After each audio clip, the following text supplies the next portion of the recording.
ครับสวัสดีครับช่องแอดจลัดวิดีโอนะครับอัน FC ที่ติดตามเนอะอันนี้มื้อนี้ก็มาพอกับพ่อใหญ่แหวกนะครับคนที่เคยหาปลาเหมือนกันนี่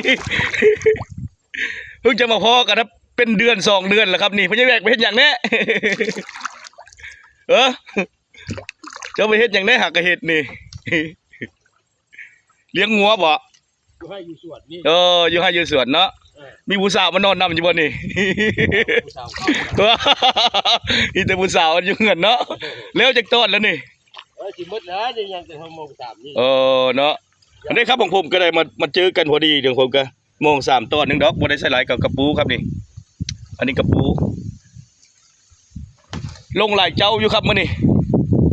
นี่แหละครับบรรยากาศเริ่มหนาวเด้อครับเด้อนี่ FC ทุกท่านครับที่ติดตามนี่แหละ5 ตอนสิบ่ได้เป็น10 โลบ่พี่แหวง โอ้เพื่อมันมากจะมันก็ว่าแล้วอันนี้ใช่เพื่อว่ามันบ่เนาะบ้านบ่ทึกเนาะนี่ครับลมเย็นๆครับเอาลิ้นตะมองห้างมองขี้มันเพิ่งยังใช่มันล่าพวกมองแต่ว่าทางใต้นั้นเขาบ่ได้ไล่ถ้าเป็นไล่ก็ได้การนี่ดอกมันชุดน้องมันปีมีปลาปักชุดลายนะอยู่ใต้ผือแดงไส้มื้อนั้นได้10 โลมองเก่าผู้ใดเราไส้มองเป็ดมองเก่าผู้ใดโอ้แดงกันมันพอกันแหละ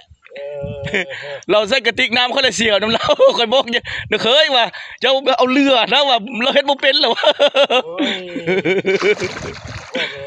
ไปเฮียนเจ้าเองให้ใส่ดอกพวกเราใส่เสื้อแล้วก็ชอบ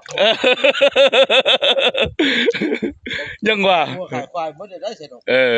ไอ้เลยใส่ดอกขี่รถไปให้เบิ่งนาเราก็เฮ็ดแล้วเลยใส่รถดำเลยยกไม่นี่ครับหน้าเรานี่ครับนี่เบิ่งดูนี่ลูกเราอยู่สหรัฐออมจิตครับนี่น่ามักจับรถบ่ได้เด้อครับเด้อมีแต่ปักหลังนั่นแหละจากไล่ก่อนที่เจ้านี่30 ไร่เหรอความลูกอยู่สหรัฐโทษเราฮักคนเคยหาปลานะครับนานๆมันเซ็งเนาะก็เลยได้ลงน้ำครับนี่นานๆเป็นอาทิตย์2 อาทิตย์จังได้มาพอกันนานๆลงก็นี่แหละครับกระสีค่ำแหละครับนี่ก็อย่าลืม FC นะครับเด้อที่ติดตามกดไลค์กดแชร์กด Subscribe นะครับนี่